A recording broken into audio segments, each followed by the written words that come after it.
Assalamualaikum warahmatullahi wabarakatuh. Perkenalkan, nama saya Riki Ramadhani, NIM 1805 065 024, mahasiswa dari Program Studi Pendidikan Ekonomi, Fakultas Keguruan dan Ilmu Pendidikan Universitas Mula Warman. Sebelumnya saya berterima kasih banyak pada teman-teman sekalian yang telah menyempatkan waktunya untuk menyaksikan video saya pada kali ini. Maksud dari saya membuat video ini adalah sebagai bentuk tugas saya pada mata kuliah strategi pembelajaran.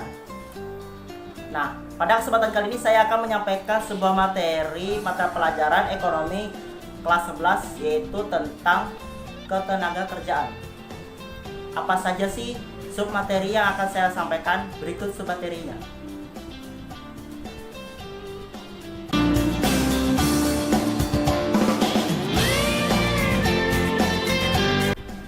Baik, langsung saja kita masuk ke materi yang pertama, yaitu ada pengertian tenaga kerja, angkatan kerja, dan kesempatan kerja. Menurut Undang-Undang Nomor 13 Tahun 2003 menjelaskan tentang ketenaga kerjaan, yaitu sebagai berikut. Yang pertama, ketenaga kerjaan adalah segala hal yang berhubungan dengan tenaga kerja pada waktu sebelum, selama, dan sesudah masa kerja.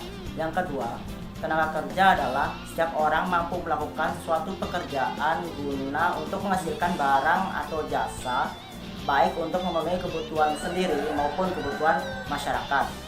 Sedangkan pengertian angkatan kerja adalah penduduk usia kerja antara usia 15 tahun sampai 64 tahun, mereka yang bekerja atau mereka memiliki pekerjaan sementara tidak bekerja, dan pengangguran.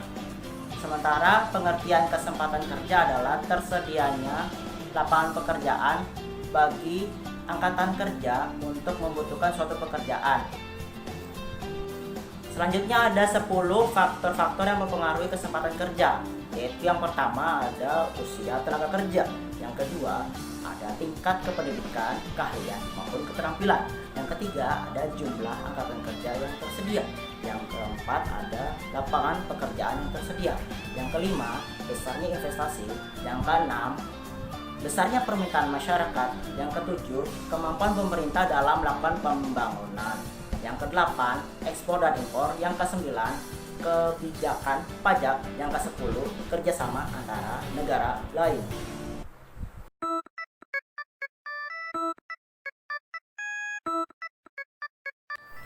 Baik, langsung saja kita masuk ke materi yang kedua, yaitu jenis-jenis tenaga kerja. Nah, di sini jenis-jenis tenaga kerja terbagi menjadi 3, yaitu berdasarkan sifat, berdasarkan keahliannya, berdasarkan hubungan dalam proses produksi. Kita masuk yang pertama, yaitu tenaga kerja berdasarkan sifat kerjanya, yaitu terbagi menjadi 2, yaitu yang pertama ada tenaga kerja bersifat jasmani. Maksudnya di sini adalah tenaga kerja yang melakukan suatu pekerjaannya dengan mengandalkan fisik. Contohnya seperti tukang bangunan, supir angkutan umum, dan penyapu jalanan. Kemudian yang kedua, yaitu tenaga kerja bersifat rohani, yaitu tenaga kerja yang melakukan suatu pekerjaannya dengan melakukan proses pemikiran, gagasan maupun ide-ide yang bersifat produktif. Contohnya itu seperti manajer, direktur maupun konsultan. Selanjutnya yang kedua ada tenaga kerja berdasarkan keahlian kerjanya, yaitu terbagi menjadi 3. Yang pertama ada tenaga kerja yang terdidik. Maksudnya di sini adalah tenaga kerja yang memiliki latar belakang tenaga pendidikan, yaitu seperti guru, dosen, ekonom, polisi, dokter. Kemudian selanjutnya yang kedua yaitu tenaga kerja yang terlatih, yaitu tenaga kerja yang sebelumnya sudah terlatih dalam dunia pekerjaan, yaitu contohnya seperti pelayan toko, tukang masak, pelukis, dan lain-lain.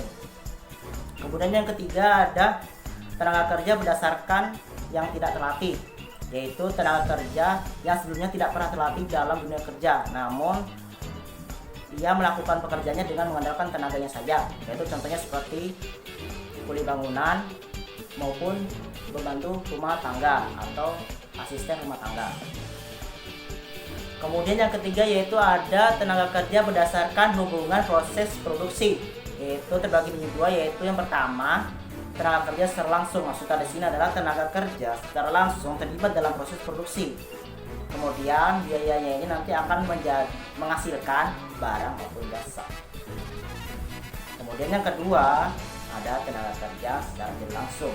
Maksudnya di sini adalah tenaga kerja secara tidak langsung tidak terlibat dalam proses produksi. Namun biaya operasional ini nanti akan dilibatkan ke pabrik.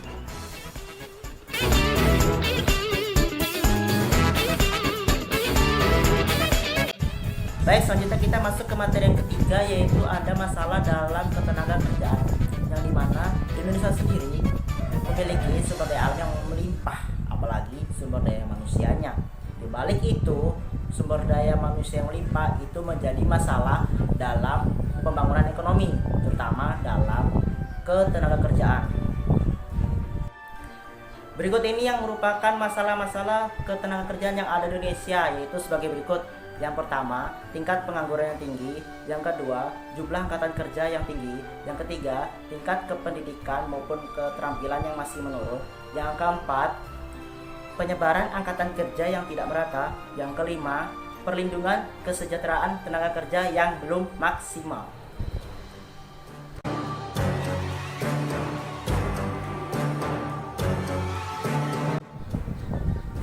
Baik, selanjutnya kita masuk ke materi yang keempat, yaitu upaya meningkatkan kualitas tenaga kerja.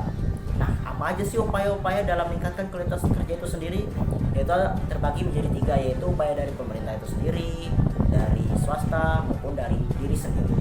Nah, yang pertama dari pemerintah. Nah, pemerintah di sini harus menyusun kurikulum pendidikan agar menghasilkan lulusan-lulusan terbaik dan menjadi syarat-syarat dalam dunia kerja.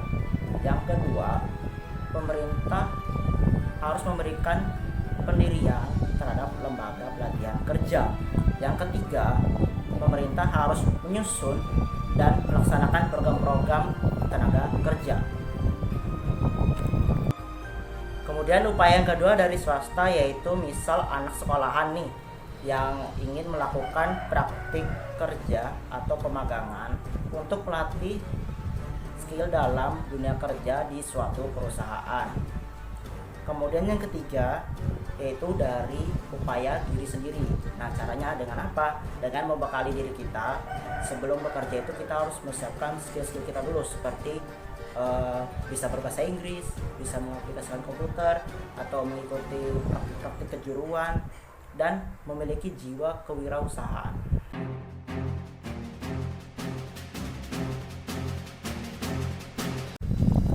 Selanjutnya kita masuk ke materi yang kelima, yaitu sistem upah. Nah, ada beberapa hal yang terkait dengan pengertian sistem upah itu sendiri, yaitu yang pertama, upah buruh. Nah, upah buruh ini merupakan pendapatan yang diterima buruh berupa uang yang mencakup bukan hanya komponen gaji atau upah.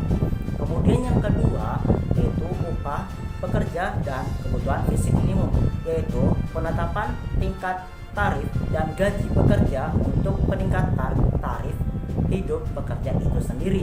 Kemudian yang ketiga, produktivitas tenaga kerja, yaitu hasil produksi yang telah dilakukan oleh sejumlah tenaga kerja. Kemudian yang keempat, yaitu pendapatan nominal dan pendapatan real, yaitu upah pendapatan nominal adalah yaitu pendapatan yang berupa gaji yang diterima atas balas jasa yang telah dikerjakan oleh buruh tersebut. Kemudian upah pendapatan real yaitu menggambarkan daya beli pendapatan yang diterima buruh yang dihitung dalam upah nominal dibagi dengan indeks harga konsumen. Seperti yang kita ketahui, di Indonesia sendiri, sistem pemberlakuan dalam pemberian upah tersebut dengan menggunakan dasar upah minimum regional atau UMR, atau juga bisa disebut dengan upah minimum provinsi atau UMP. Artinya di sini pengusaha harus memberikan gaji ke tenaga kerja harus sesuai dengan UMR atau UMP tersebut.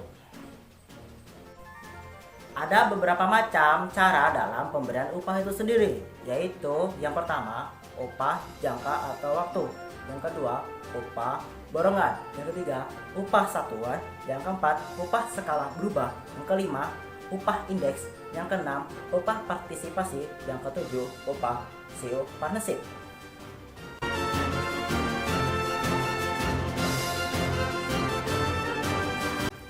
Ya, kemudian kita masuk ke materi yang terakhir yang keenam, yaitu pengangguran.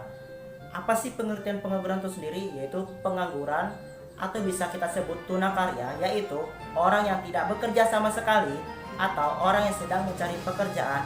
Pada umumnya, pengangguran disebabkan oleh jumlah pencari pekerja tidak sebanding dengan jumlah lapangan pekerja yang tersedia. Selanjutnya ada dampak dari pengangguran itu sendiri yang terbagi menjadi dua, dari segi ekonomi maupun sosial. Dari segi ekonomi, yaitu produk domestik bruto mengalami penurunan, pendapatan nasional dan pendapatan per kapita mengalami penurunan, daya beli masyarakat mengalami penurunan, dan kelesuan ekonomi. Kemudian dari segi sosial, yaitu ada kurang rasanya percaya diri, gangguan keamanan masyarakat, tingginya biaya sosial, dan keretakan rumah tangga. Selanjutnya ada macam-macam mengatasi pengangguran. Yang pertama, memperluas lapangan pekerjaan. Yang kedua, meningkatkan kualitas pendidikan. Yang ketiga, meningkatkan kualitas tenaga kerja. Yang keempat, memberi kesempatan bekerja di luar negeri. Yang kelima, mendorong bertumbuh kembangnya usaha-usaha atau industri rumah tangga. Yang keenam, memberikan peranan keluarga berencana atau KB untuk menekan laju pertumbuhan penduduk. Demikian penyampaian materi saya pada kesempatan kali ini. Mohon maaf apabila banyak kesalahan kata, kekurangan kata yang kurang berkenan. Sekali lagi saya berterima kasih kepada teman-teman sekalian yang sudah menyempatkan waktu untuk menonton tayangan ini. Saya Riki Ramadhani, terima kasih. Wassalamualaikum warahmatullahi wabarakatuh. Bye.